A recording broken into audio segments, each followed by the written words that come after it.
Hey everybody, welcome to episode number 21 of Tactical Crouch, where everything is broken today. Everything is just broken. Yeah. And it's Dream's fault. Is you know, he's hopping the pond doing stuff for it's like a betrayal basically. It's when you go from British Hurricane, now you're over there, you're going to be in Montreal. And congrats by the way on the promotion. That's a big deal. Thank you. Yeah, I don't have a sounder for a clap thing, but you know, yay! Yeah, please clap. So, first of all, Dream, thanks for being here. I don't actually think we've ever spoken face to face, but we have spoken. Actually, this group of four, we've probably spent countless hours talking about competitive Overwatch, uncompetitive Overwatch, other things that we can't say. Yeah. Bugs in the human code. Thank you. Yeah. There we go. So it feels good. It feels right. It feels like we're right at home. Welcome to the show. Hope you have a good time today. We're going to really quick do a couple pieces of housekeeping. First and foremost, Overwatch League Daily will not be returning for season 2. So I've changed everything over to Tactical Crouch, all in the same feeds, but now you can find everything from Tactical Crouch. And we're on Twitter now at tactical_crouch. I know the thing down below doesn't say that. I forgot to change it. Get off my back, okay? Things are busy. But that's not going to come back. It takes a lot of time, a lot of effort. I didn't see my wife for like 5 months, so we're just not going to do that again. So not doing that again, but Tactical Crouch will go on, and it'll be a good time anyway. So sound good? Cool. Make sure to follow, like, subscribe. Take a couple minutes. Go leave a 5-star review on iTunes. We'd really appreciate it. And again, new Twitter tag, tactical_crouch. I will say that wrong at least once or twice today, probably. So, do that. Other than that, let's talk about Overwatch. There's we've been getting teasers for Baptiste. Right? Is that how you say? How do you is how Baptiste? Baptiste. Yes. I'm pretty sure Baptiste is right. Yeah. Yeah. So we've got a new hero. Finally we got the reveal trailer thing yesterday. Pretty dope. And at the time, all we knew is that he's a combat medic. He defected from Talon. Something about bandage or bullet. And then we didn't really have any competitive implications outside of that until just a couple hours ago. Patch is live. He's on the PTR. And Joe and Dream won't shut up about it. Like, it's 50% why we're late is because they wouldn't stay quiet enough for us to be able to get anything done. And 50% because nothing worked. So, yeah. Anyways, let's Dream. I want to hear first, your overall thoughts on Baptiste so far. Now that you've been able to play with him on the PTR, I know some of your Montreal boys are testing the heck out of him as well. What are your big overarching thoughts before we jump in too far? Sure. So, super interesting from a design perspective. Some really cool mechanics. The amplification on both healing and damage from his ult is really cool. The amount of damage he can put out, I think, will really reward the superstar, mechanically proficient flex supports that we know and love. The Jonax, the Violets allow them to pop off even more, which is really cool. The jump mechanic will allow him to get into cool positions and play from smart angles. I think, in my mind, design-wise, he's as interesting and interactive as any hero in Overwatch, and I think he's the best new hero added to Overwatch since Ana. I am a big fan.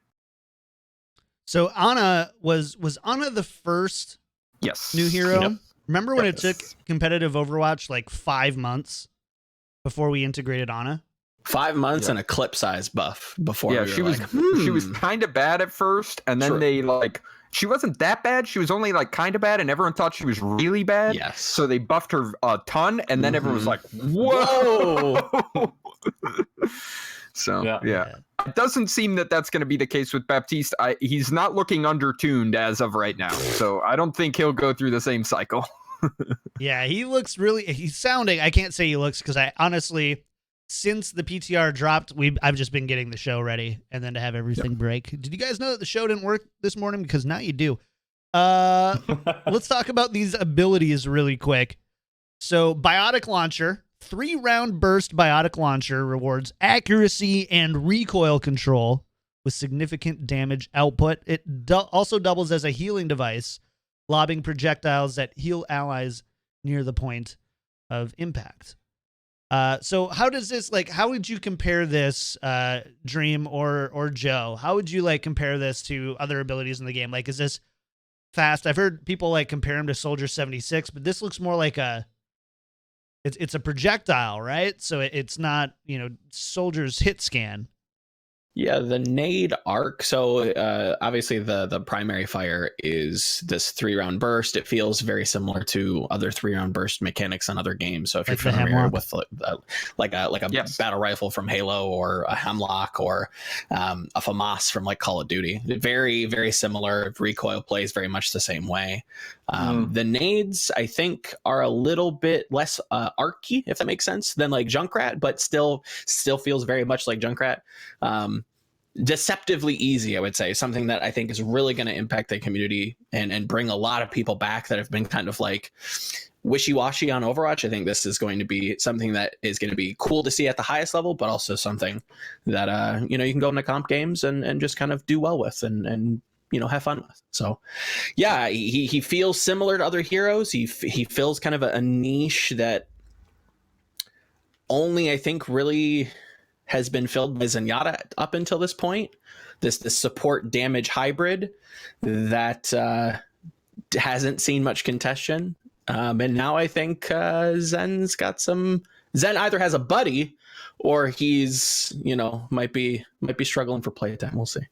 Yeah. So he's got the 2 fires on his gun. The left click is the burst, which is nuts damage, and then the right click is the projectile healing grenades, which is like in between a Hanzo arrow and a Junkrat bomb. It feels like heavy, like it falls quickly like a Junkrat bomb, not as floaty, but it moves fast like a Hanzo arrow, so it's like kind of in between. But I do agree. I think that there's a potential that he would pair well with Zen on like defenses where you used to see Ana Zen and stuff like that, just because the combination of not letting anyone die and then having transcendence to heal everyone up is really good, because if you break the drone, that invulnerability still lingers for like quarter of a second, third of a second or so, to give time for the trance to get you back up to like 2/3 HP or something like that. So there's a potential for some strong synergy there. Obviously it's a little early to tell, but his gun definitely is going to put out a ton of damage. So we've also got a regenerative burst, which is like an AoE healing over time. So and that's around him. So that's kind of Lucio-y. That's what I thought, but it's actually just one burst. It applies the healing over time mechanic, and then that's it. Like it does. It's not a persistent aura. It just kind of. That's exactly how I thought. That's exactly what I was thinking too. So it's like Inspire. Yeah, so you proc it, and if the person's in your LOS when you press the button, even if they leave, if they go through a Symmetra teleporter, if they go around the corner, they keep healing over 5 seconds. Yeah, so basically applies a buff. And it applies a heal over time buff. Exactly. Got it. Yes. Just huge, because you don't have to remain around him. It's an AoE dot, like Druid healers and WoW. Yeah, exactly. Yes. For all how much is it? It's like 150, right? It's 150 over 5 seconds. Yeah. Okay, 150. Just still nice, and you don't have to be around him. I mean, so but it's his only self heal. It's his only self heal. That's what's so big. He doesn't have a lot of defensive options, so positioning is going to be super important. Got it. That crouch though. So the only hero where tactical crouching is important. Yes. They just wanted to make it be like, we need to give people a reason to crouch so Twitter doesn't go nuts. Yeah. To be fair, I didn't create that. I'm not that clever. The fact that this hero launched with a tactical crouch ability lets me go through like the list and go like, oh, Deflated Ball 69. Hey, Jeff, what up? You watching this, mate? Which one are you? Right. Immortality Field. Baptiste uses a device to create a field that prevents allies from dying. The generator can be destroyed. Dream, tell me more about this. Is it like a dome? Like it's so when you're in the field you can't die, but they just shoot the thing, and then you can die. Yes. So it flies up in the air. It creates a field you can see on the map. It's like a big cylinder that actually has a lot of vertical element to it's it. Not like it's not just a small really. area. It's like it's not it's a big old cylinder. It goes really high up. So you can do it while you're on the high ground and protect the people on the low ground beneath you, right? So that's really good. But it keeps you at 20% HP. And it's got a little indicator on your health bar or on enemies' health bars to show how low they can get, where it'll keep it. So it's obviously tanks retain more of their HP because they have a higher health pool. But you have to break the drone to be able to kill people. Like I mentioned, it lingers a little bit. But I think it's going to be really good for like fighting in chokes or standing in fighting if people run onto you. So I think this hero is going to be a lot about holding high ground and kind of standing and fighting with the wall and the for his ultimate and then the invulnerability field. He's just going to be able to go toe to toe with people, which is super dope. Honestly. Is the immortality field LOS? So like if you are like, let's say on like a 2-tiered structure, I'm thinking like, like a bridge or someone on Gibraltar, if someone's on top of the bridge and you're underneath it, do you still get access to the immortality? I don't believe so. I didn't test it vertically, but I know horizontally any walls will break the LOS and you won't get the effect. But like a Rhine shield or a Winston bubble won't break the LOS. The only thing that matters is map geometry. Cool. What about? Yeah, sorry. Go ahead. Just a quick question, if Dream knows, like the height of the drone, where does it hover? Is it like hovering over the Reinhardt shield? Like if you're in a very plain, like how high battle situation, can you shoot over the Rhine shield and get it? Or I don't believe it's over the Rhine shield. I think it's about at Rhine's head level. So it's going to be above Baptiste's head. So like he can't body block for it himself. But it doesn't just like fly way above everything, so it's easy to shoot. Okay. So.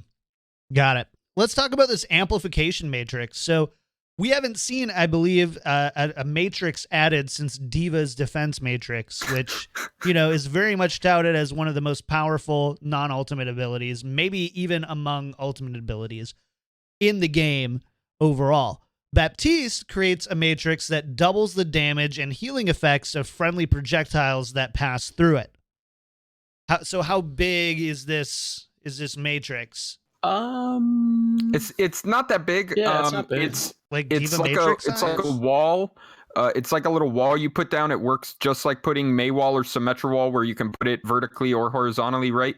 But so if you guys have looked at or played the new Paris map at all, that very first choke that you have to make it through on the first point, it is slightly smaller than that, and that's not a very big choke.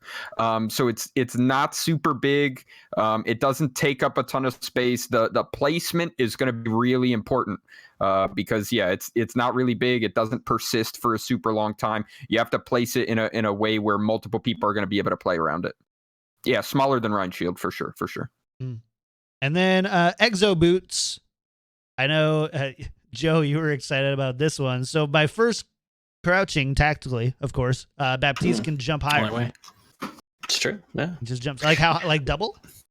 Yeah, actually, I think it's like I'd say it's like 1.5 times. It's like the height of like a Ferris shift. Yeah, it's very significant. It's huge. When you fully charge it, you go very high. Yeah, but it also will like you can charge it and hold it for like. It's got like a charge. Second. An eighth of a second, yeah. Like it might be a second. It doesn't feel exactly a second, but like it will linger after you stop crouching and then you jump and you go. Yeah, so you can crouch, cool. Stop crouching and walk for a second to get a little horizontal momentum, then jump. So it's really cool. It's an interesting mechanic. I like it. Think of all the little walls that you can like. I'm thinking of like Eichenwald A on like the retake, right? So you're running back as Baptiste. You like hop up and then you get on like the little high ground, like on the opposite side of the point. You hop up again. You start like lobbing nades to like kill your teammate on like staggers. Like it's cool to see somebody that has. We have a lot of heroes that have great horizontal mobility. Think of like Tracer. Think of you name them, right? There's not a lot of heroes that are dedicated to strictly vertical, and he's one of them. And it's interesting to see exactly what will happen with this kit. How many kind of cool plays you'll see like a player like Harry Hook make on like the retake of a certain point as he boops up and gets a kill on the contest. So we'll see. It is really interesting. I think he's a game changer. Hopefully. I'm still kind of scared about the little totem, but we'll see. Yeah, particularly in supports. Not a lot of supports have the kind of mobility that he has. So like Anna and Zen, you're like, I'm kind of just stuck wherever I'm at, but Baptiste will go wherever he needs to be, honestly. And even Mercy is dependent on your team for her mobility, right? Yeah. So this is pretty independently mobile, which is kind of nice. Do we have do we have anyone that's independently mobile as a support? No, Lucio's the only one. Lucio, he because of his auras is like he wants to stay with his team. This guy's going to want to be on high ground a lot. Yeah. So it's a very interesting, unique hero. I'm super excited. I know the players on my team are super excited. People are fighting over who's going to be able to play him. Who's playing Baptiste? Who wants to be in Baptiste jail? Yeah, exactly. So it's a really exciting addition as of right now. People are super pumped about the hero. And I want to touch on that. I want to touch on the kind of fervor that we get. We see Baptiste being, tweeted worldwide, 50K tweets. The excitement about adding a new hero to this game is so vitally important that I think Blizzard needs to reevaluate how often they add heroes. Like, no matter what you think about the game at this moment, right? We've all just ignored how boring GOATS is, in quotations. I don't hate it, whatever.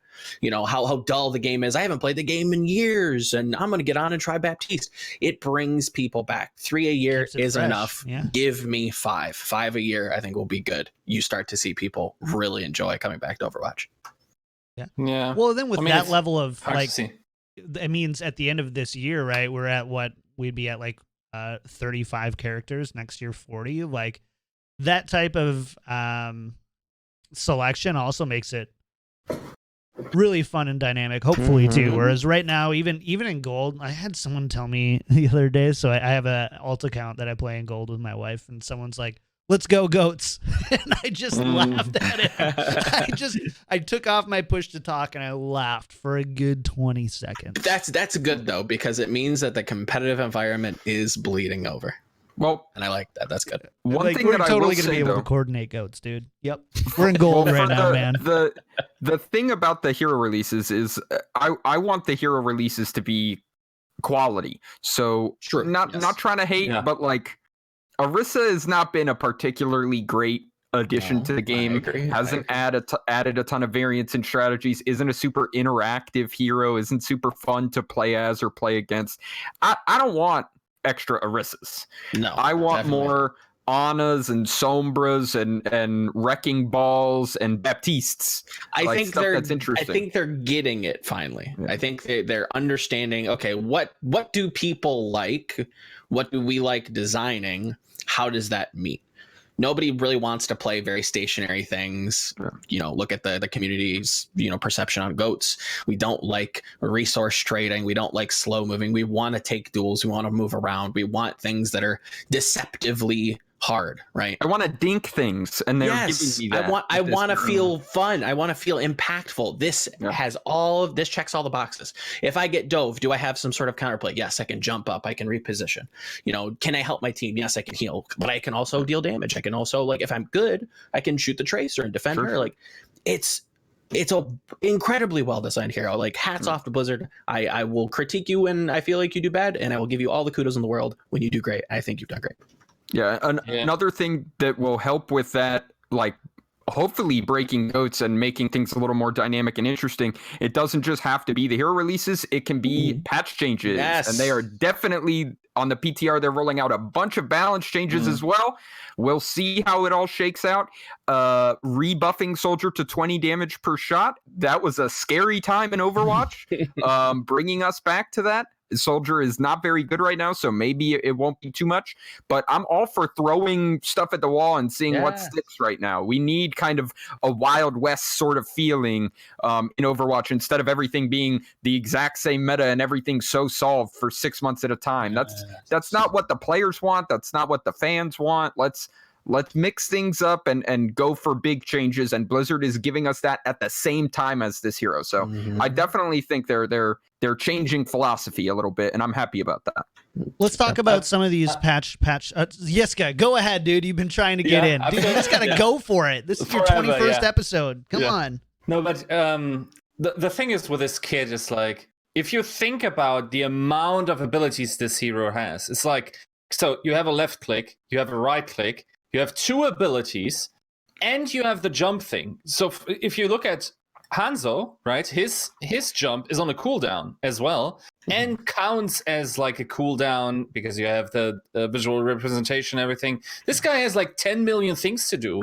And then now compare that to, I don't know, what's a very simple hero, like, for instance, Mercy, right? Like, that's 3 buttons or that you regularly need to press other than your movement abilities.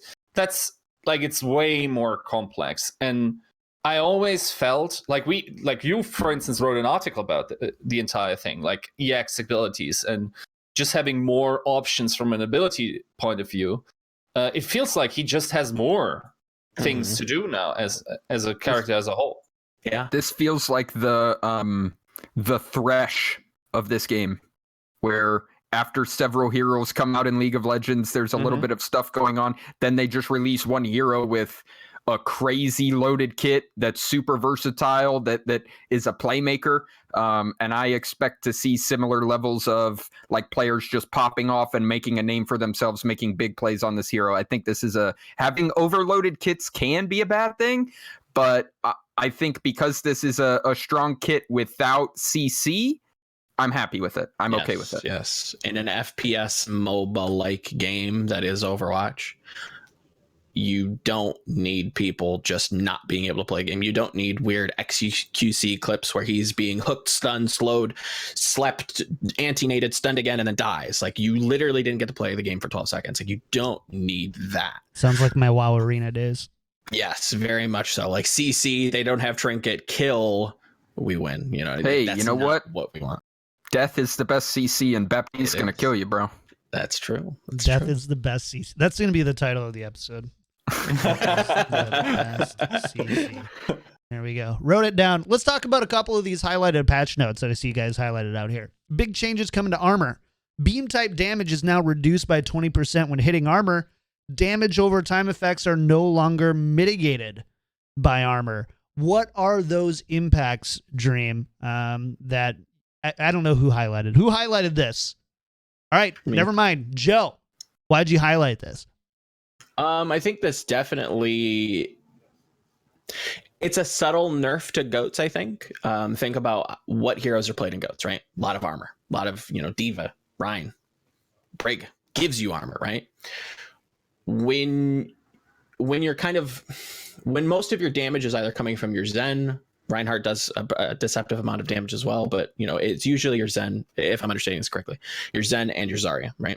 So with Zarya dealing 20% less damage, that's a considerable amount into like the goat's mirror.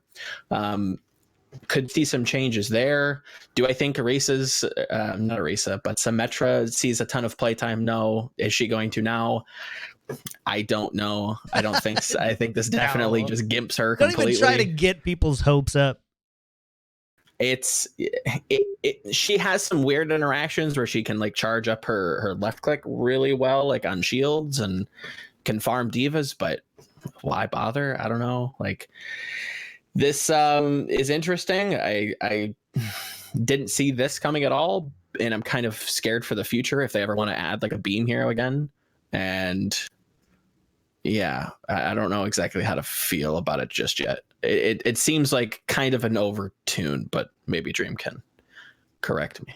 Zaryas are just going to charge Grav way slower in the Goat's Mirror for sure. And as well, playing against, like, even if you're playing against an enemy dive comp or an enemy poke comp, that's usually still going to include a Winston or a Diva. And it just means Zarya is going to do less damage to the Winston and to the Diva. And charge Grav slower. So to me, that's the biggest change. it's an interesting change because in my mind, I felt like they needed to nerf Zarya's damage, but I wish they would have just directly nerfed her damage because I still feel like the Monkey Goats is going to be able to deal with a lot of DPS comps very effectively because she's still just going to kill your backline.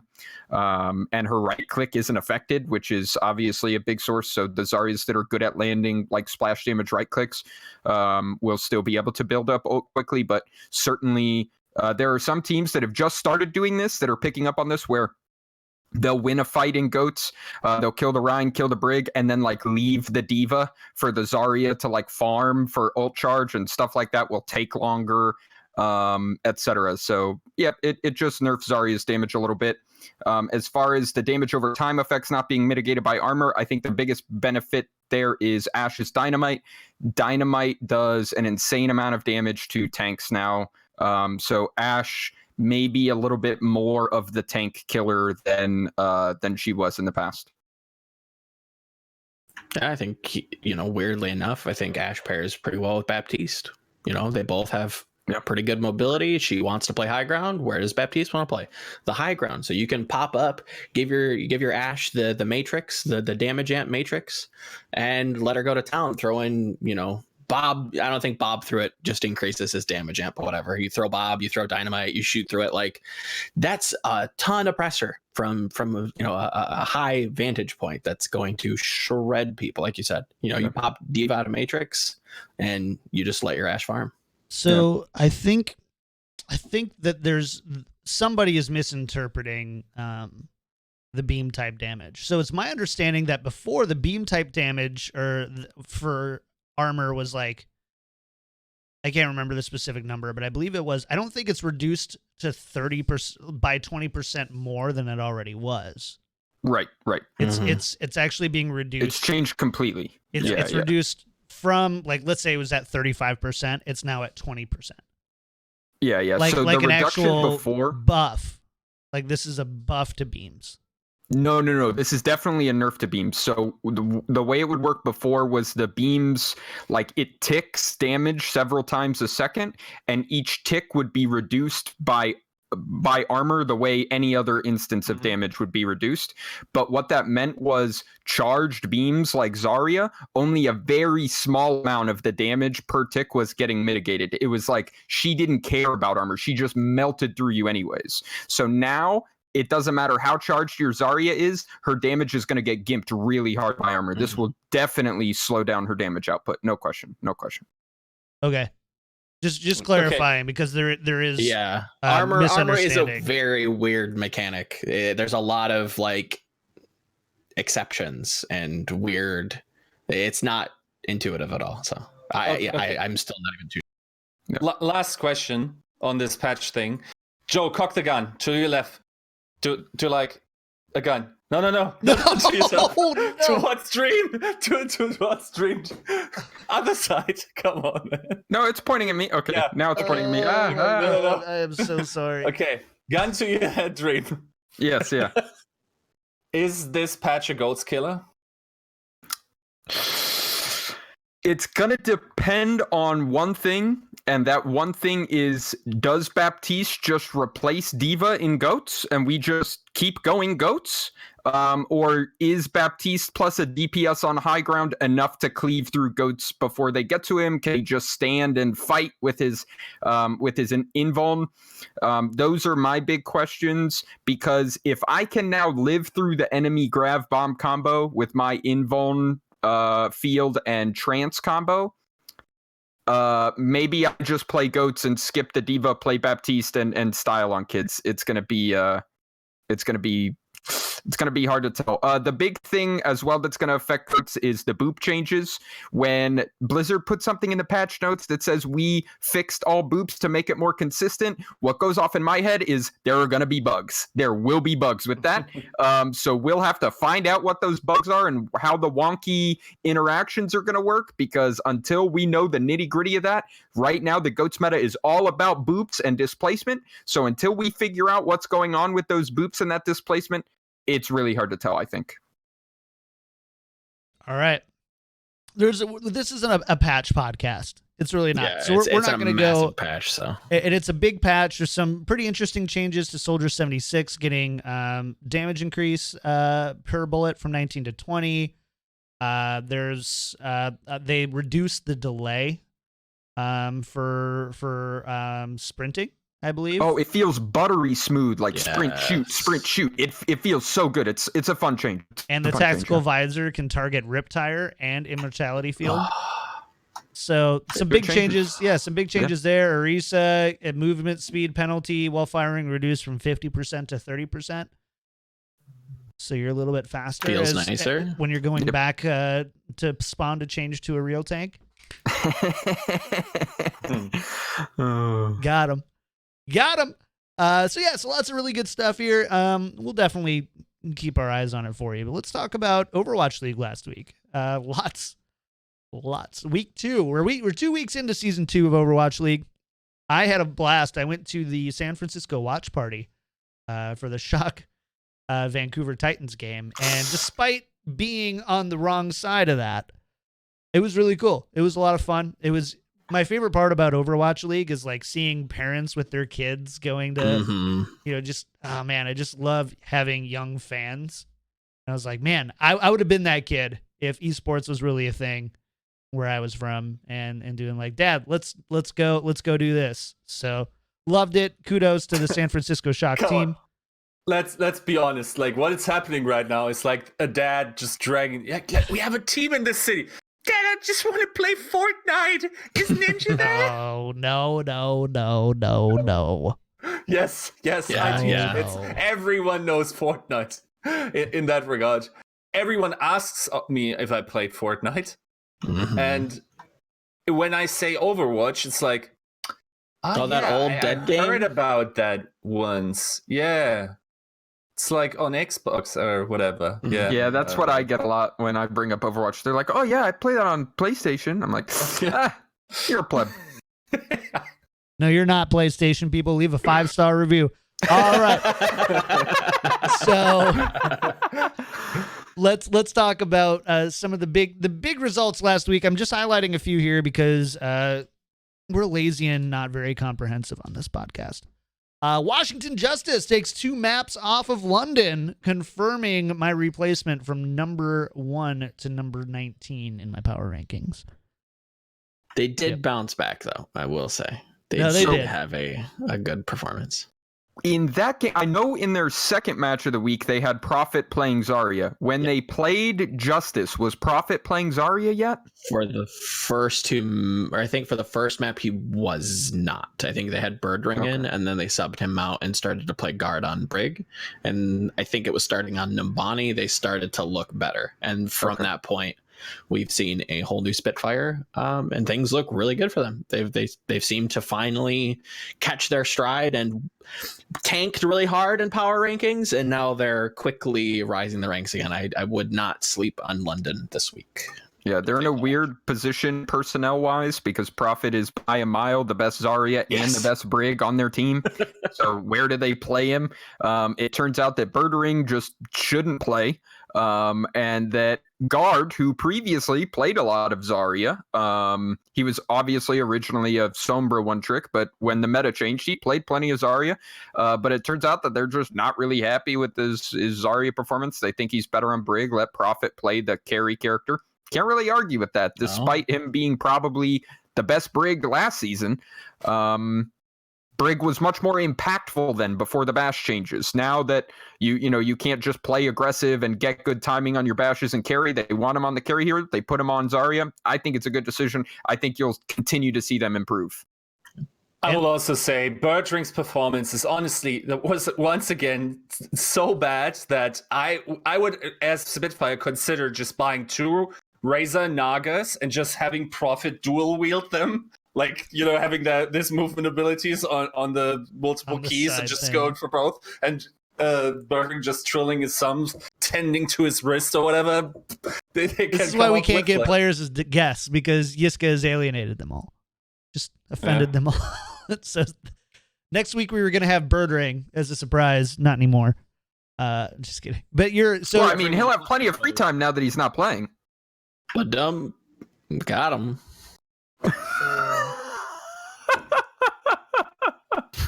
Oh god. Well, anyways, London did bounce back against the Spark, winning 3-1. That was pretty. They look good there. So, do you think that match was just London underperforming, or are Justice maybe a little bit? Okay. No. Okay, all right. No. I think. Well, see, the thing is, if we want to talk about both of those matches together, you have to look at the fact that, of course, at first London was playing Bird Ring, and we've beat that dead horse.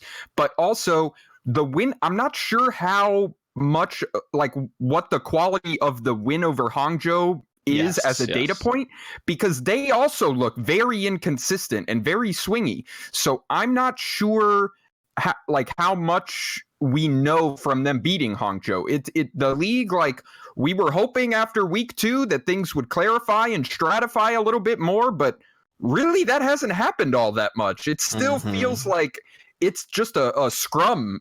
Almost everyone feels like they're in the mix right now. I mean, obviously not Justice, but most of the teams.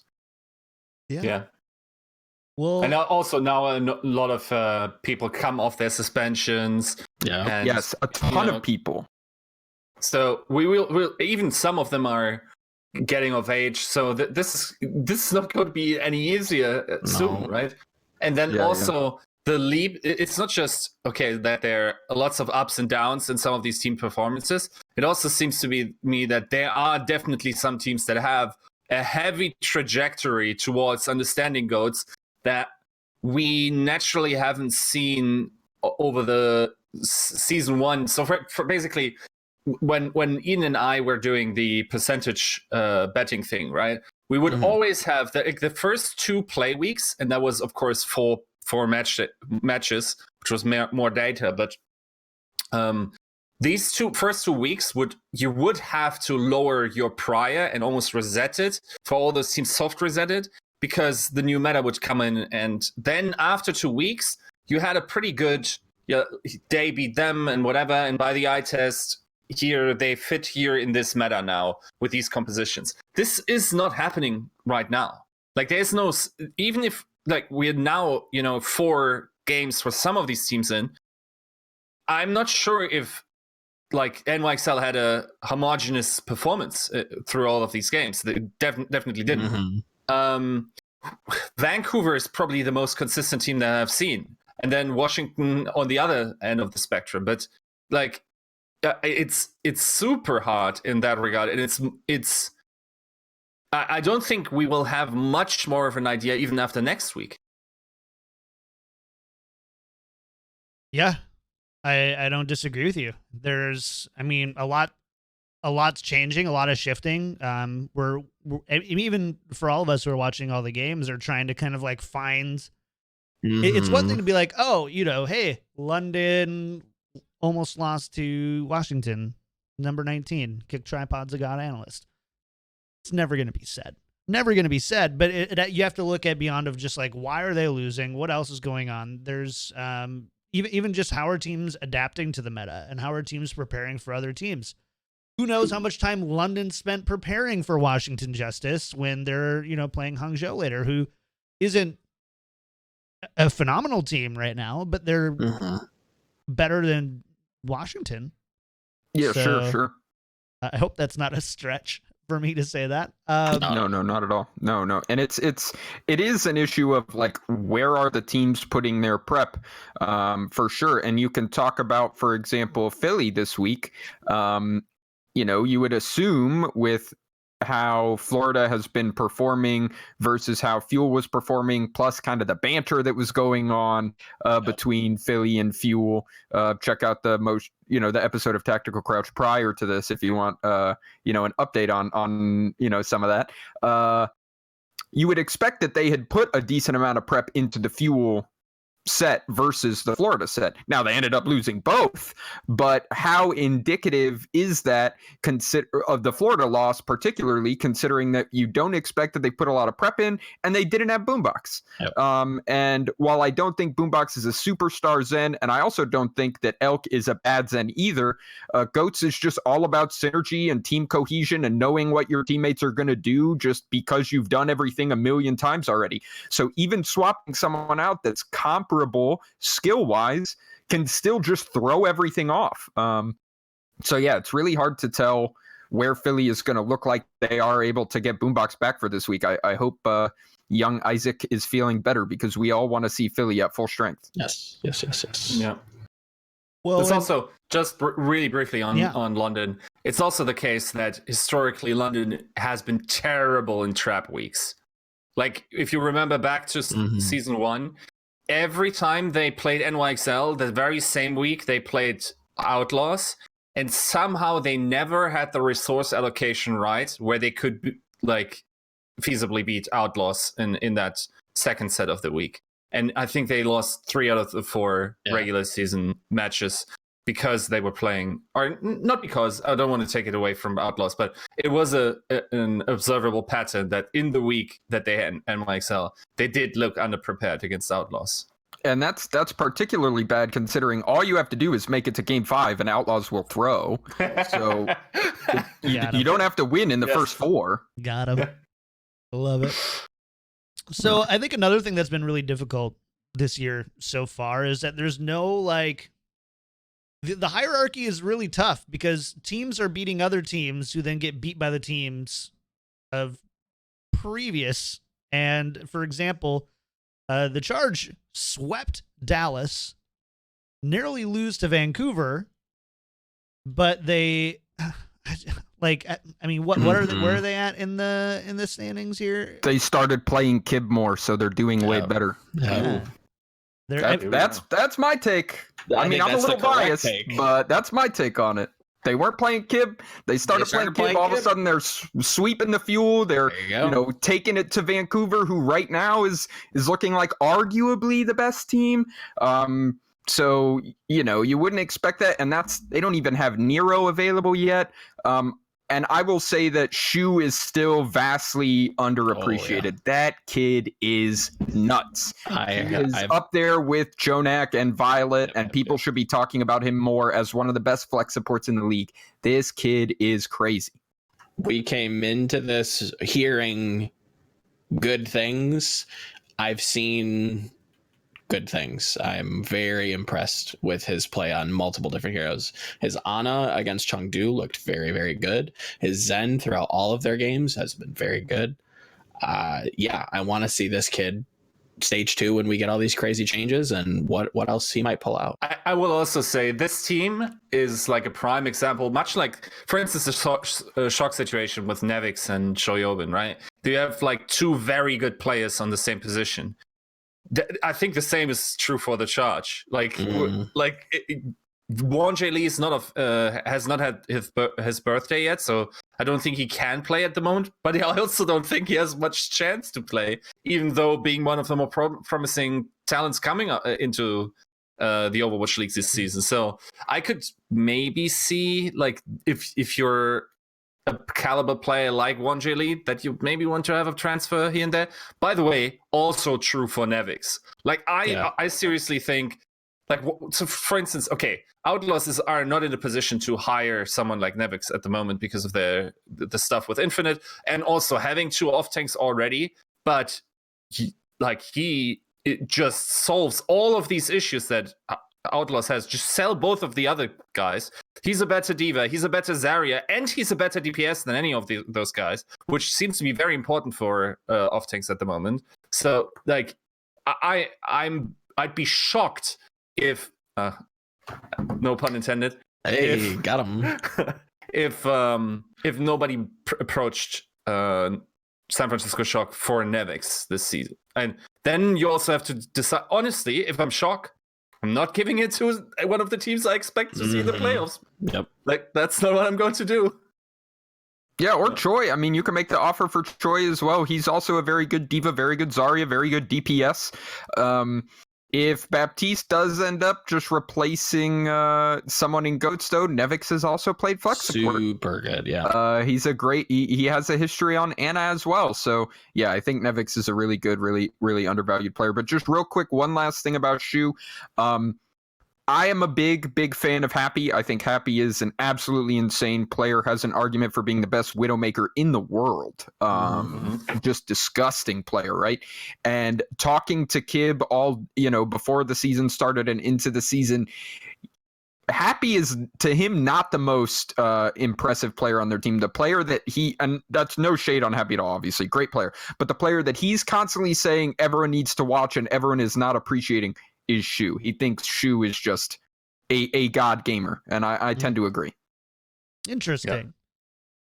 Yep. Let's talk about the big story from last week, though. This is the big one. This is the one that we have waited over a year for. It's the Shanghai Dragons getting their first Overwatch League win. 1-40, 1-42. I think so. Yeah, I think that's right. Yeah, because they've lost. They're 1-2 now, right? Yeah. So they go 1-42, and it comes at the hands of guess who, Joe? Who is the Boston Uprising for 500, Alex? That was a ding. Yeah, I don't know. Yeah, like, points for me. Yeah, you get a point. The Boston Uprising. Can't wait to see that one get spun. But yeah, so Boston Uprising are starting off a little bit slow, but more importantly, Shanghai getting their first Overwatch League win against Boston. Looking great. I mean, Dream, what was your big takeaway from Shanghai this week? Is it a team that's looking more confident, going to be playing, or was this Boston drastically underperforming? What happened for you in this match that we finally witnessed history? Sure. So there's two narratives here, what's going on with Boston and what's going on with Shanghai. I'll start with the negatives that are happening for Boston so we can end on the positive note of what's going well for the Dragons. With Boston, they didn't get to play Fusions because of this issue with rules where if you were playing as a two-way player in the most recent season of Contenders, you have limited eligibility in this stage of Overwatch League. I'm not sure what the remedy to that is, if there's going to be some change in the rules, if Fusions needs a new contract. I don't know what they have to do to solve it, but clearly Boston needs to solve it and get Fusions back in the starting lineup. In GOATS meta, having a very experienced, very vocal, very confident Reinhardt player that can lead the team and kind of dictate the pace of the fight is just so important, and Boston not having that clearly hurt their cohesion, clearly hurt their ability to perform, even with Color Hex in the lineup, who's obviously they've been waiting to be able to come available. So until they're able to remedy that situation and get Fusions back in the starting lineup, I think they're going to continue to struggle very heavily. If they are able to get that resolved, I think you can look for them to continue to be a middle of the pack team fighting for the playoff berth potentially, as an upper end result there. As far as the Dragons, though, I think the kind of reverse has happened for them, where they gained a new main tank that they can kind of play around and have their central figure be in Gamsu.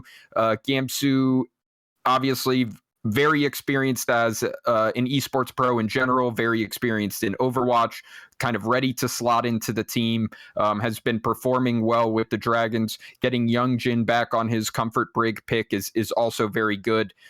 So the Dragons definitely looking up. This isn't just because Boston had a hard time. This is also the Dragons improving and becoming a team that even this isn't going to be their only win of the season, right? This is not just they only won because Boston was struggling. They have their own strengths. They are performing well, and we can look for them to take maps and sets off of other teams. Maybe not the very best teams in the league, but they're certainly going to continue to be competitive going forward. And you love to see it, as much as they were a little bit of a meme last season, and that was kind of their appeal, was the fact that they lost all the time.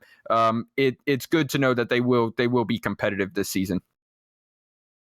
Yeah. I mean, well, and it's a little bit poetry in motion, right? Where you lose your tank, you send them over to Shanghai, comes back, beats you for the first time of the season or first time in the team's history. I mean, that's it's beautiful. They're gonna write that. They're gonna write a book about that someday.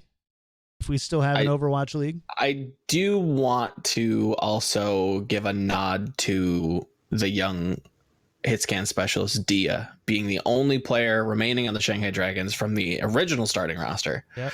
Who now has a win under the W column. So congratulations to him. Obviously, everybody else on the Shanghai Dragons, clap is all around. But Dia, you've broken the curse. Maybe you go to Chengdu now. Maybe you go hang out with them. Just saying.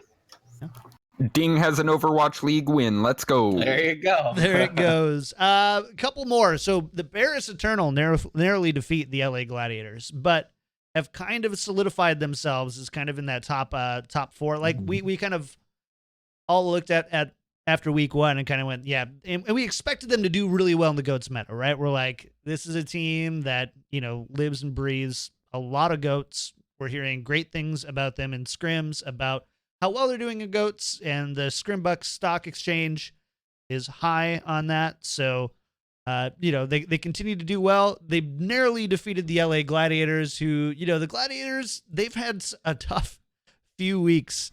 They played the Dynasty first, they played the Shock second, and then they played the Paris Eternal third. It's not going better anyway. Their next match is also nuts. They might just have the hardest stage anyone is going to have in the Overwatch leagues this season. It's actually insane. I don't know. Justice has got a pretty tough one too. Shock has a tough one as well. When you're the Justice, they're all tough. To be fair, they have had early onset London, so it's like that isn't that much of a challenge, I suppose. I think with Gladiators, I wonder how much of stage one, or not how serious, because I don't want sandbagging memes to be brought up from this, but I do wonder how impactful the losses are on them, because they know that it's a difficult strength of schedule. That's something that we now can talk about within the Overwatch League. It's not just the same weeks or the same matches stage by stage, just like moved within the days. It is just like a new schedule every stage. They don't have Decay comes in tomorrow, I think is his birthday. Yes.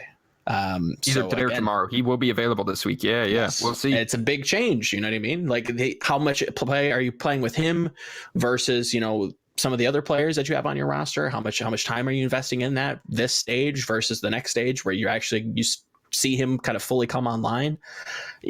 How serious are they taking stage one? How much of an impact is there? I don't know. I would kind of be willing to say that they're taking it a little bit easy, and it is a strong strength of schedule.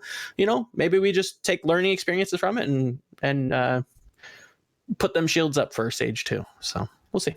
Kind of interesting. Yeah.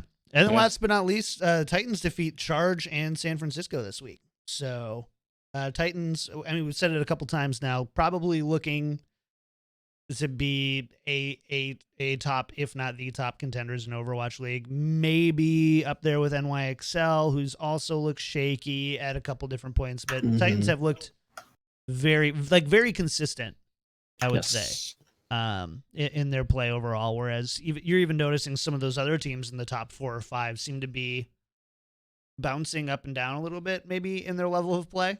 I don't know how else to kind of explain it, but they just seem to be playing right there, playing strong games and winning. So GG to Harsha. He got that tactical crouch bump. Whenever a coach comes on the show, they beat the Shock. Well, man, I guess there you go, Montreal. We'll have to start scrimming Shock and letting them know what's up. No, what's interesting to me is we do kind of see at the top of the league right now, we've got NYXL, we've got Titans, we've got Eternal. And to me, all of these teams they're not winning all their sets cleanly, but they're consistently pulling it out when they need to. And to me, this is indicative of the fact that you're only going to blow a team out on GOATS v GOATS if they just don't know what they're doing. Because just the way the ult economy works, everyone's kind of in the game as long as they're semi-competent. But the thing that allows them to be so consistent at the top is how good they are at setting up their ults, and how good they are at forcing those cooldowns out and those resources out of their enemies before they use an ult combo, to get those consistent setups. And then if they don't have a long time to get the setup, how good they are on the fly at getting value out of just like Diva bomb, beat aggro, run into them, and get 2 kills as the bomb goes off, right? So they're always on the same page, either with forcing those resources out so they can get a good combo, or by focusing targets in those very small windows of time. And that's what allows them, all of those teams, to be consistently winning in those clutch scenarios. And I think we're going to continue to see that be the difference maker throughout the rest of the stage. And as long as GOATS is meta, and when this new patch hits, I don't think it'll hit for stage playoffs. I'm assuming that they'll hold it until stage 2. Yeah. But I think that'll be a huge shakeup. But for this stage, I think we'll continue to see the teams that are able to set up those ultimates consistently keep winning. And I think that those teams that we've named, right, the Titans, NYXL, and Eternal, are the ones that are doing that. And we're going to continue to see that. And NYXL in particular is insane at punishing you when you overextend. And we saw Jake get really frustrated at that. I'm going to be honest, if I was Jake in that scenario, I would have been really frustrated. If you go back and look, it feels like every time he tries to play a wide angle with Brig, every time he tries to get in the Zarya's face and force out a self bubble, he just gets discorded and killed, man. He was just dying first in so many fights because he was trying to play that aggressive wide angle to match the Zarya, right? Where usually you have your Zarya play wide or your Diva play wide and your Brig play closer. So she has less ground she has to cover to get a stun. But they wanted him to get in the Zarya's face, and NYXL was like, well, we're just going to kill you, bro. And they're so good at punishing any tiny little step too far forward. And you're going to continue to see them prey on the weaker teams that are a little less disciplined. So I want to highlight a couple of matches coming up this next week that I think are really good, and I only added 2. So if you guys have another one or 2 that you want to take a look at and add, let me know. But the first one I wanted to highlight was the Paris Eternal versus the Atlanta Reign. We just talked about the top 3 teams in Overwatch League: NYXL, Paris Eternal, Vancouver Titans. Not necessarily in that order, by the way. No particular order. Right on the outside looking in is the Atlanta Reign. They've got a +5 map differential. They've beaten. Let's see. Let me just make sure I get the right. So they sweep the Mayhem, narrowly lose to Philly, and then they come back this year with this week with a 3-1 over the Toronto Defiant. And that's it, right? So they're kind of at that point right now where they haven't really necessarily been tested in the way that a team that is a top 4 team or 5 or 6 team really needs to be tested. So this week they're going to be going up against Paris Eternal, and I think that's going to be a good one. What do you think, Dream? Is the Atlanta Reign a team that could be considered a top team in Overwatch League, or do you think that they've maybe just had a nice ease into an Overwatch League schedule with some, series against opponents that aren't all considered the top tier, and the one that was, they lost? Sure. So I think because they don't have that super good consistency on converting on ults, which I think is the way to consistently beat teams in GOATS meta, right? I wouldn't want to put them up in that very top tier, but potentially I think they're in the argument for the top of the next tier. They play a little loose with their ultimates, with their abilities. They just kind of look for opportunities and say, hey, go for it, make the big play. We're confident in our mechanics. We're confident in our individual skill. So let's just put ourselves in situations to take advantage of that. So I think they'll have a hard time consistently beating the best teams. I think they even, because of their style, might go for risky plays and drop maps or sets to teams a little bit below them, but they do have that variance. So if they're just in the zone popping off, I think they can beat anyone. I just don't think they're going to have the consistency to beat them every time. So what's interesting about Atlanta is you're never certain exactly what level of play they're going to come out with, if they're going to come out just surprising people in a positive way or underperforming because they aren't getting those consistent conversions. So I think they're going to be a very exciting team to watch. They're kind of must see right now. And I think they have the potential to upset any team in Overwatch League for sure. So I think I would put them, fighting for the top of that second tier. So somewhere around 4th to 6th in the Overwatch League. I would feel very comfortable putting them there. And when it comes to Paris, we still haven't seen like 100% Paris. Yeah. I think all of their matches have been fairly shaky. Their match against Gladiators, they basically won that game without having Graviton Surge available. I was not a fan of the way that Soon used his ult. I think that's, very, very known to the public. I think anybody with eyes probably could see that they weren't finding as much value as you'd like such a big team fight ult to kind of get. And even that with London, they didn't look, it was week 1, little nervous. They won, which is good. But again, probably not peak potential for Paris. So there is a chance that Atlanta, comes in confident as all hell. Defran looking for solo grabs. I think Atlanta very keen on, punishing positional mistakes. Paris is very aggressive. Sometimes they can go scrimmy. Look at their match. Look at well for London Paris. Look at that map on Ilios. It did kind of get a little scrimmy towards the end of it. Does Atlanta come out with a win? I think it's more likely than you'd think. I think, to Dream's point, Atlanta is the top tier of the next division lower. And I think Paris is that can move down, but they have the potential to be easily one of the best 3 teams in the league. I just want to see them get there. Yeah, is Paris gonna be the GOAT's gatekeeper and say, if you're not tight and very, very coordinated on GOATs, you're just gonna lose to us? Or is Atlanta's like, we're gonna put Defran on high ground and have him try and hard carry us style? Like it will be a very interesting clash of styles, and I think it is gonna tell us a lot about how those styles are gonna work moving forward, because there are a couple other teams that are very heavy on the carry high ground Zarya style. I think maybe Gladiators with the K back would benefit from playing that way. Shock already plays very much that way. So it will be the first time, in my opinion, that we see a really strong clash that way. Depending on how much Sinatra plays, we saw a little bit of that in Titans versus Shock, but Sinatra coming in and out kind of made it to where I didn't feel like we got the clash of the Titans that I was hoping for with those 2 play styles. So hopefully this set will be that. So, and last point with Atlanta, the way that they use their roster is still kind of weird to me. You don't see Dako play all the time. You see Erster coming in on maps where you'd think triple DPS would be played, and they play GOATs instead.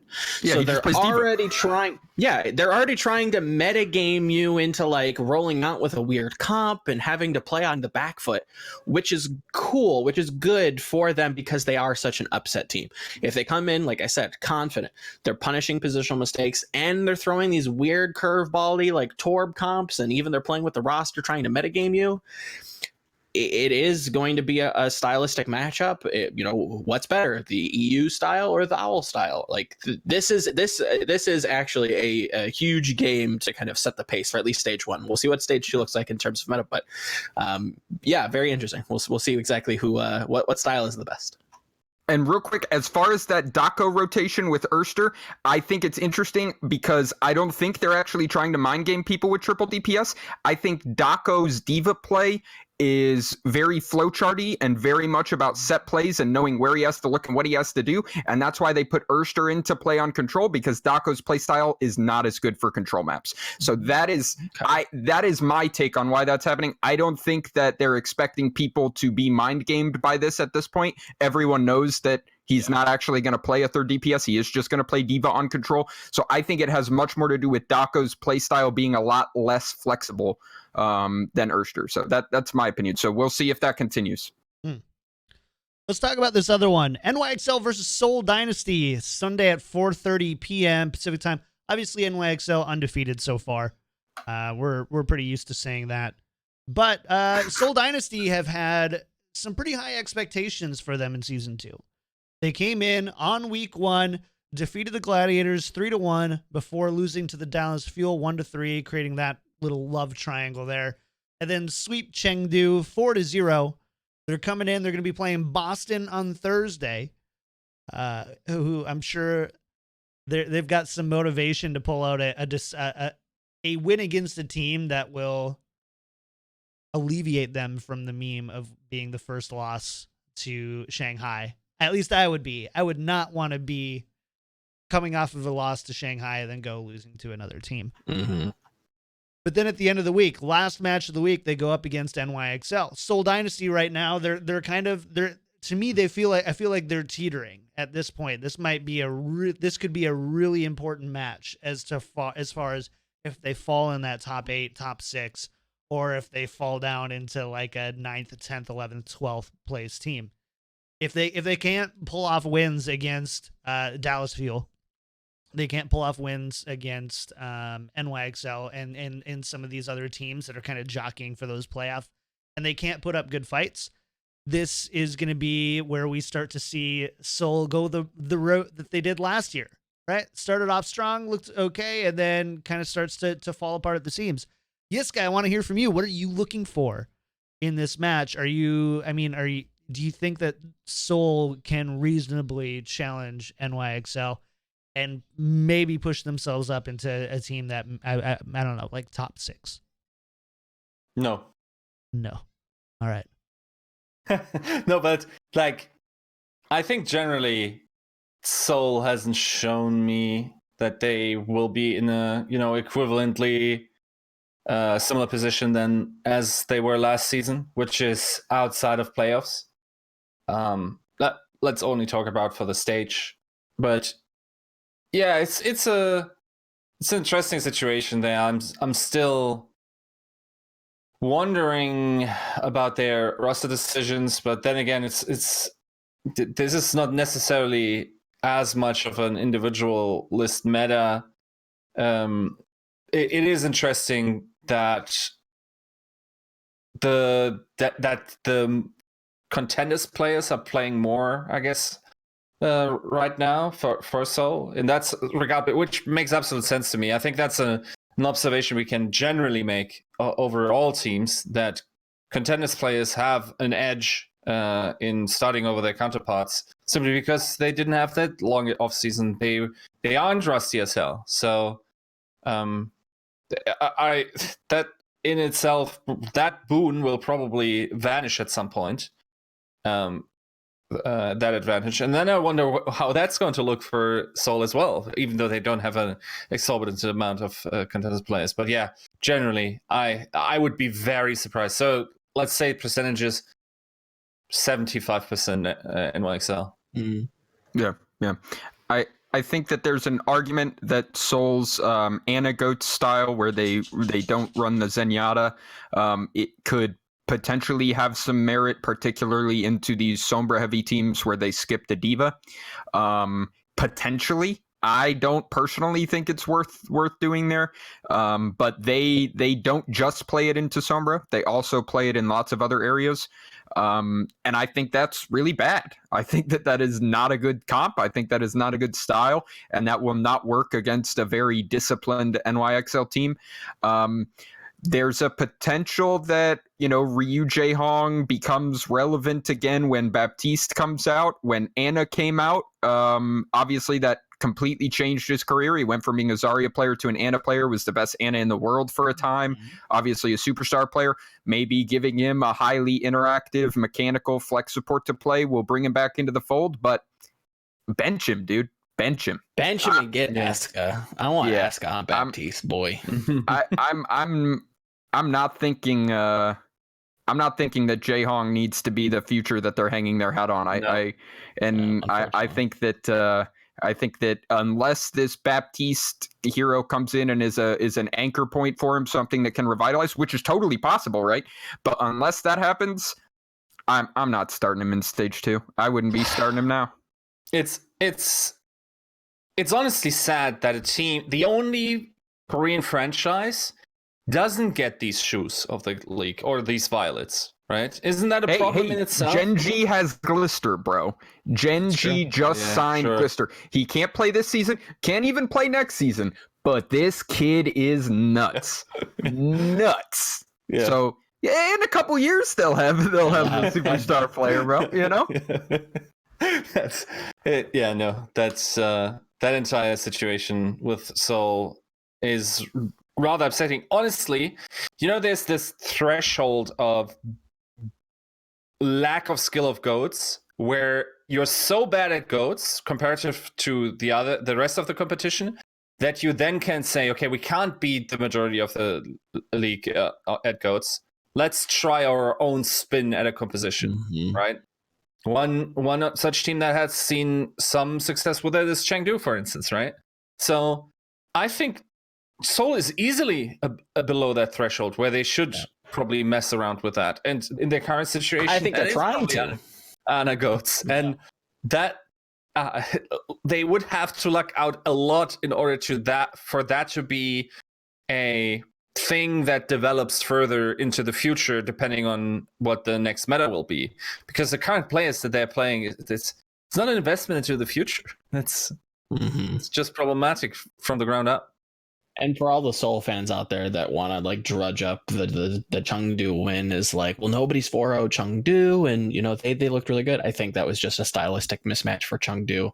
When a team wants to run 86% ball or Hammond, whatever you want to call him, into a team that is willingly running Ana exclusively over Zen, you're gonna see some wonky plays there, and it's gonna be difficult for Aman to really land as much value as he is on other teams, right? It is two teams that you kind of have to like prep for a little bit differently. I think Chengdu you have to prep for a lot more strictly than Seoul, because Seoul's style is trying to run normal goats with Ana instead of Zen, and it just doesn't seem like it's working. So I think they have to be a little bit more bold with how they're using their resources and really kind of make a style and not just try to copy Zen but put it on Ana's kit. Like I don't think it works that way. I don't think you can just plug and play with that. So by the way, correction, Glister actually turned 17 a month ago. So he will be eligible next year.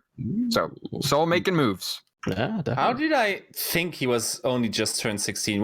Weren't we talking about how he was 15 and playing contenders? He's young. A year ago. His birthday was January 26th, so he just turned 17. So okay, so he'll be available like mid-stage 1 next season if they keep it with the same way. Then again, I would argue Seoul's problem still isn't the DPS, so it's no, definitely not. I think the whole way, and I don't remember. I don't exactly remember where I heard this.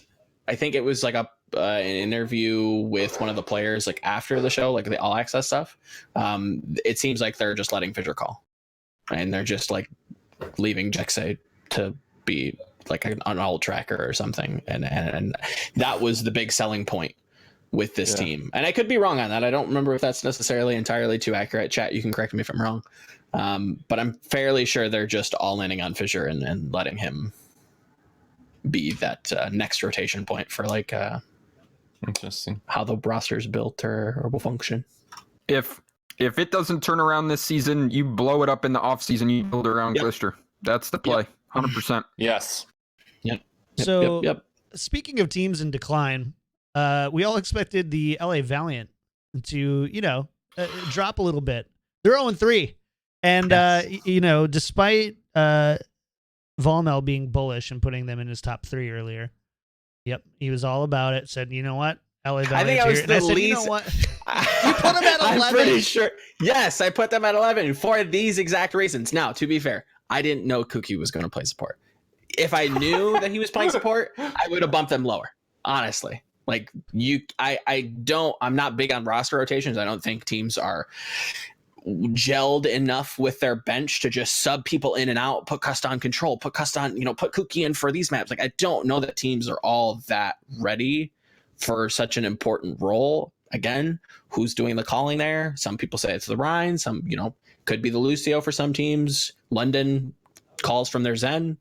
It is not a set position. You can do it from multiple places. And if Kuki and Custa are these, very vocal players, moving them out, having them being interchangeable doesn't seem like a great idea. That's two different styles of calling, I would imagine. Two very different people, two different ways to play the game, with two different interpretations of what the coaches are saying to them. How much do they remember? How much are they retaining? What weight do they put on the importance of what the coach is saying versus this team? There's so much that goes into that I like. And with Kareev, what are we doing with him? Even if we go into stage 2 and there's this weird meta, what's his role? This team doesn't have any kind of direction, it feels like. My big concern about Valiant basically is that the justification that was given for why Kuki played. I don't know if you guys saw the video that Valiant put out where Coach Moon was talking about the fact that when they were playing with Custa just understood goats better than everyone else on the team. So that meant that they should bench Custa because the players didn't understand what he was asking them to do or some such justification. That makes literally no sense. So that sounds like there is something very confusing going on. In reality, I think, in my opinion, Custa's strength is in comms and having a very big brain for Overwatch. Sure. And we saw last season that he's not necessarily super good on the mechanics side of things.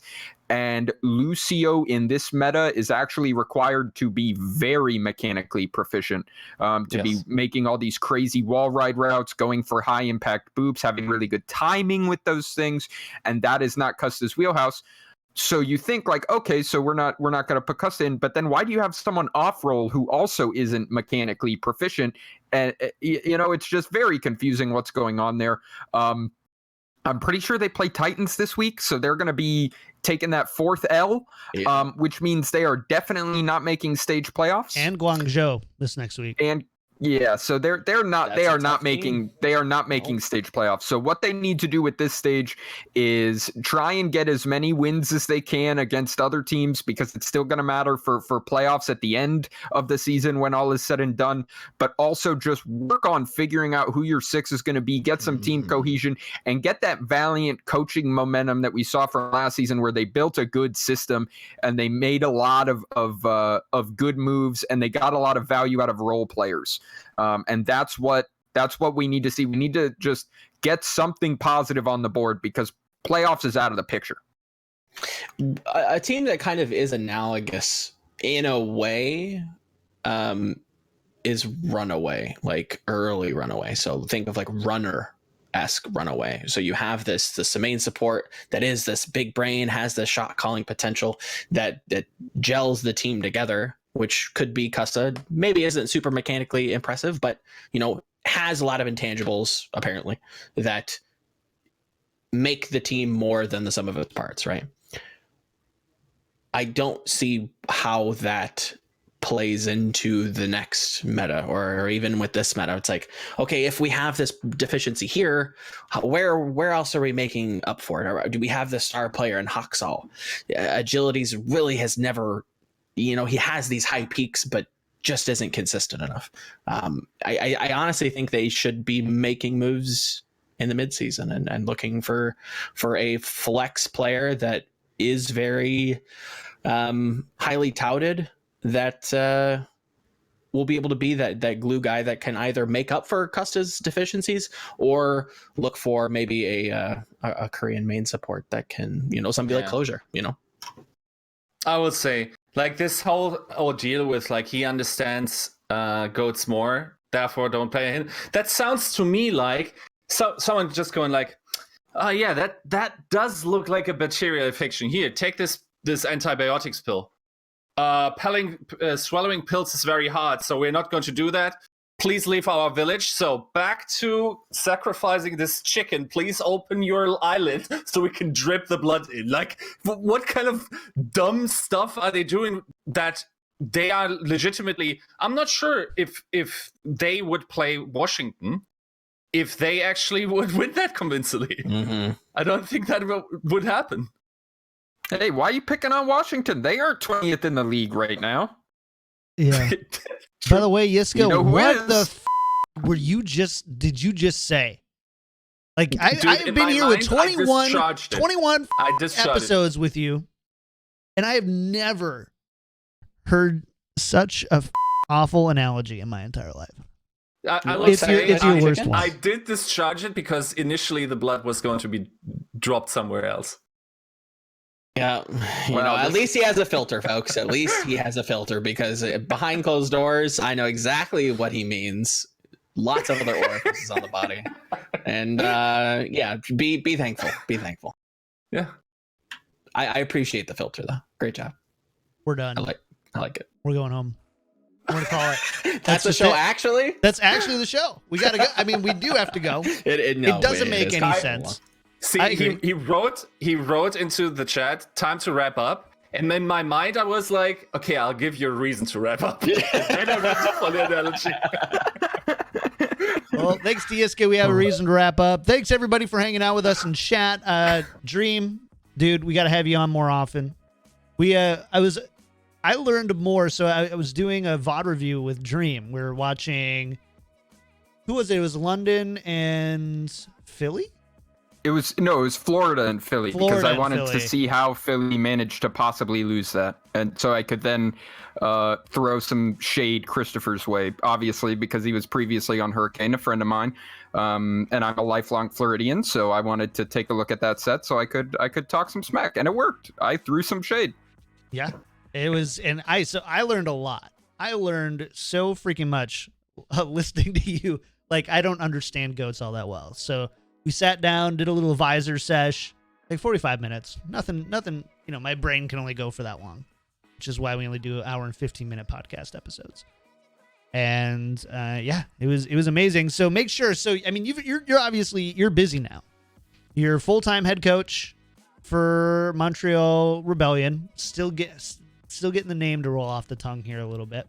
So you're doing that, which again, huge congratulations. You have to put up with Yiska in our Discord. So that's another. I have a dog eating my Soldier 76 Funko Pop. What the? We're babysitting 2 other dogs. Delicious. It's amazing. It's been awful. So, anyways, sorry to do that. I heard a thing go off the shelf, and all of a sudden my Soldier 76 is on the ground. I'm gonna kill you. I'm gonna kill you, dog. Just kidding. She's sweet. All right. Anyways, it's one way to waste 2 minutes of a podcast. Let's. But you're doing incredible stuff. You're on Twitter at DreamcastsOW. And correct. Where else? Where else can people find you? Anything else? Also DreamcastsOW on Twitch. I do occasionally stream VOD reviews. Probably won't do too many until the off season, because I don't want to leak what my strats are or what I think of the meta too much. But yeah, mostly just on Twitter. And obviously you'll be able to see our team play once contenders get started for NA about a week from now. And as well, you're going to see some content coming from us on YouTube, introduction to the staff and the players, house tour, all that fun stuff. But all that will be on Twitter. So check my Twitter and at MTL Rebellion as well for all of our content. There's going to be a lot of stuff coming, a lot of stuff to look out for. Are you guys going to win this year? Yes. All right. Yeah, so I need Fusion Unis in our group. It's free. Free win. Free win. I love it. Joe, what do you got coming up this week, man? I'm toying around with a new column idea, so maybe be on the lookout for that. We'll see what comes from that idea bank. But yeah, just kind of watching Owl and hopefully writing about it. I've got a piece I'm working on about Ameng. So if you are interested about the man, the myth, the legend, the enigma that is the human wrecking ball, be on the lookout for that. I will be very disappointed if the title of that article isn't "Is That Ameng?" It has to be. Well, I'll try to weave that in, but I think the title's locked in. In the name of the Father, the Son, and the Holy Ghost. Amen. Yiska, what about you, man? Only 12 articles this week? So it's a German holiday over the long weekend, so I'm going to fire out a bunch of articles, but the first one will be probably an opinion piece about, the recent things that happened and just like addressing some of the issues and the lessons I saw from it about transparency and whatnot. What German holiday is it? It's Carnival. So it's basically... So Western Germany goes nuts. Like my city is like very well known as well as Cologne. And it's like basically Rio has nothing on us. It's actually ridiculous. Like we have like long... It's hard to explain. It's like everyone dresses up, gets very drunk, throws candy at children, and then also makes fun of Donald Trump. Man. Oh, so it's just like every day here in America. Yeah. I mean, the season wasn't starting for me. I'd go. That sounds like my kind of party. That was not a political commentary. Does Florida not have a good carnival? A carnival or something? Yeah. No. Like is it? Do we not have that in the States? I feel like Louisiana has like a very big like they celebrate carnival like quite a lot, and I figured Florida would as well. But I guess carnival is basically Mardi Gras, but rather than beads around the neck, it's just bratwurst. Yeah. Sounds perfect. Maybe just throw sausage links from parade floats. I love it. Oh yeah, that's a good point. Someone said, "What's the German word?" Okay, so I'm going to teach you the chant that my city says during Carnival. Okay, it's very easy. It's just hello. Okay, Joe, you first. Hello. Yeah. Hell yeah. Dream. Hello.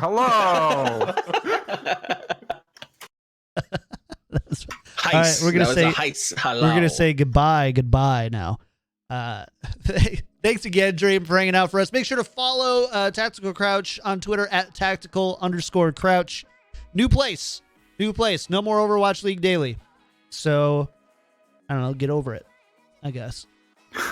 You guys already have anyways. So you think we'll have like mini bags, like little mini episodes of Tactical Crouch, or just like do like a 15-minute mini bag? So I would love to just like 3 times a week, just wake up around this time and sit down and talk about the previous night's games.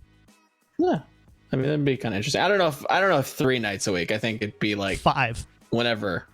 Well, here's the thing: is I need a schedule for it. If we're gonna do it, we're gonna We're gonna at least do like 1 on the same day every time. Anyways. All right. I don't know. Can we get out of here? Awkward pause to leave the show. Let's get out of here. Shut up. All right, we're out of here, You just guys. want to keep me around forever, dude. It's true. Dream's going to be back next week.